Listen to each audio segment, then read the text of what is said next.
First and foremost, I just want to thank everybody for being here tonight. That was an awesome crowd.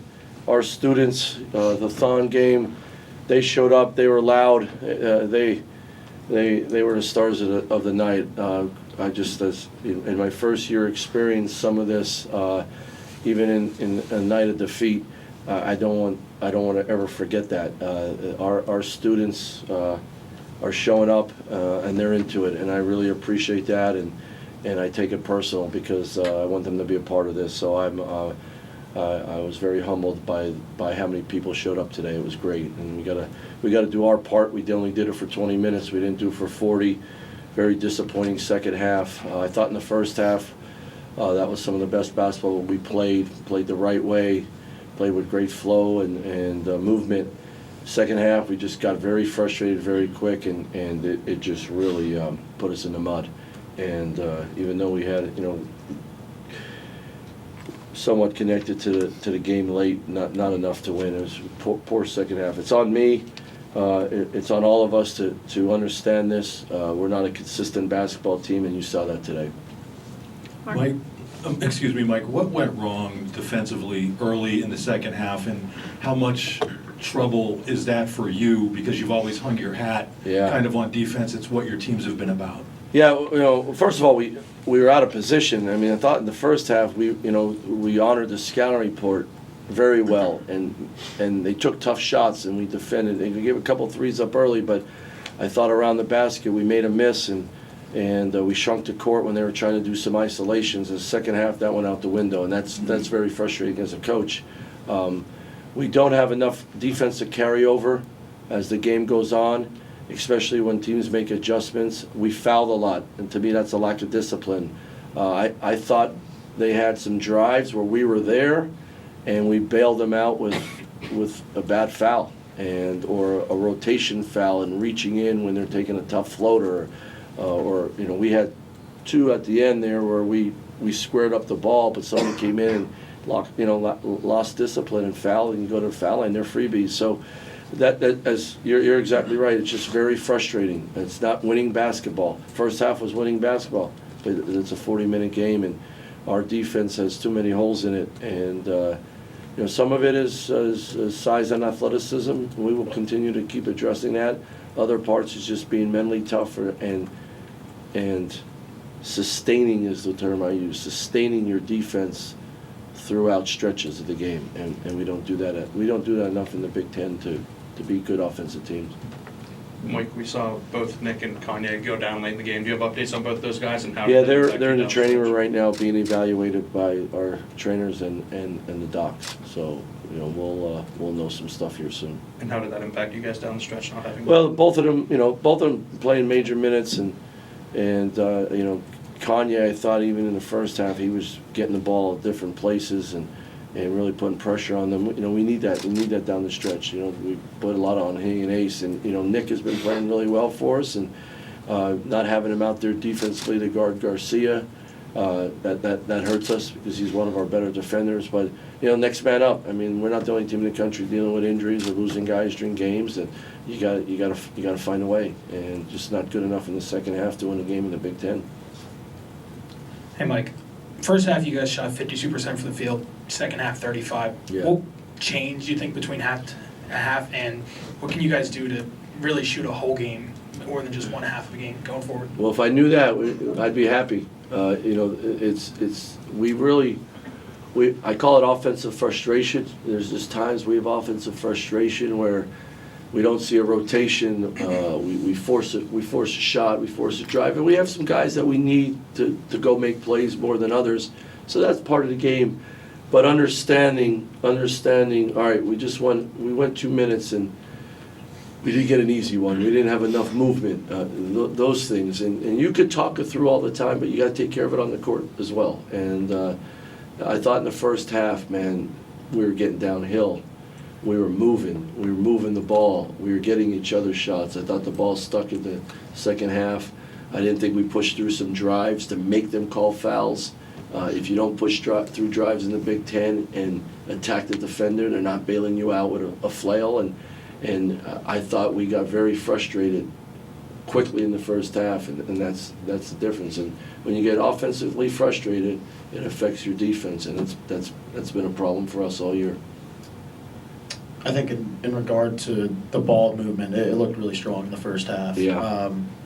Why do you think that was, and why wasn't that consistent? Well, you always have game fatigue, so that's part of it. I think when they went on that run in the second half early, we got frustrated. We weren't mentally tough enough to, all right, relax, there's tons of time on the clock, let's get ourselves going here.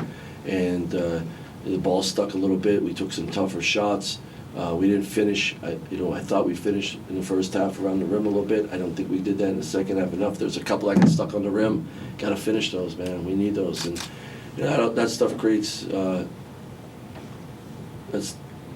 frustration. And I think you saw that in the second half, and that's what's disappointing. Nate? When you talk about frustration, it seems like some of the undertones to many of these answers are kind of about mental fortitude. Is that? Yes, sir. How do you develop that? What are the key ingredients? Like, is that just kind of who some of these guys are? I wish I could tell you it happens overnight or game by game. The next game it doesn't. That comes over how you attack the weight room, how you attack conditioning, how you attack getting extra shots up and watching tape. It all adds up, and that builds confidence. That builds mental toughness.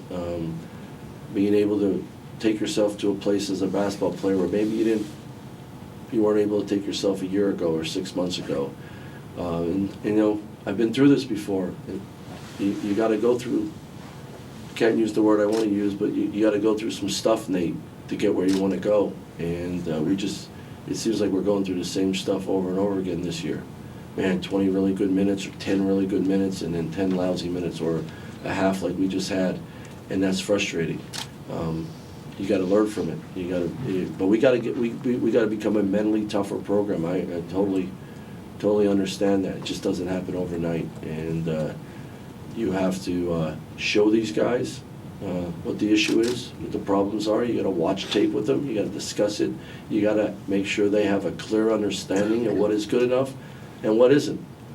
And it's not picking on them. It's making them aware of.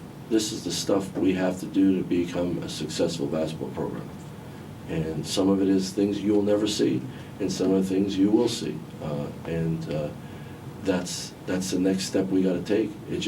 Nights like this just really suck because you saw 20 minutes of really good Penn State basketball. That's the basketball I want to see. Then you saw 20 minutes of disappointing basketball that's not very tough, and they're not my teams. But I got to own it, and I got to help these guys get where we need to go. We're not good enough yet. Let's call it as it is. We're just not good enough yet. And it's going to take some time, but man, you get excited when you see that first 20 minutes. Just not good enough. Mike, I thought Leo played with a true 5 tonight more than we've seen him. I think he's been playing the 5 a lot with a small ball lineup. Does that have to do with Meach's emergence, or did you toy with that a little bit in the lineup? Yeah, he didn't play a lot of 5 as much as he did earlier in the year because he played more 4 today, and one reason we wanted to get him at 4 more, so stretching the court so Ace and Kanye can really attack their 5 men and get downhill. Him just being out there, if he walks in the game, everyone's screaming shooter. So that gives more space to those guys. When we made that run in the first half, he was out there. He had some bad fouls today, but he battles, and he's one of the guys that really throws his body, even though he's not very athletic. He throws his body in the way and frustrates some guys. So there's going to be certain lineups, certain matchups we can play him at the 4. With the way Meach has been playing, Meach has given us very good minutes, and he's helping us, and we got to reward him for that. Last question, John. Mike, we've heard with Meach being called a junkyard dog and everything, kind of the mentality that he brings to playing out there. Is there more reason to potentially further increase his minutes just because you're lacking that kind of mentality otherwise, and he's bringing it consistently when he's out there? Yeah, you hope so. I mean, with guys, you want to say, play to exhaustion. And yeah, we need that. We need that from other guys as well. So, you know, every game, every practice is evaluated to say, hey, who can help us win this? You know, and Meach has been doing it the right way. So, yeah, without a doubt, you know, he's still, you know, there's times he's still playing against guys 3-4 inches taller than him and more athletic and longer than him. So you got to watch those matchups. But, you know, he's been rewarded because what he's doing, and he continues to do it, he'll keep getting rewarded the right way. So really proud of him. And, you know, it's not that we don't play hard, but we don't play tough enough, mentally tough enough. We don't have enough resolve to adversity against good teams. And, man, we give some other teams some great confidence sometimes when we just fight adversity. And but, you know, Meach has been a guy that has really helped us and given us a lift. I'm really proud of him. Thank you, Coach. All right, guys. Thanks, everyone.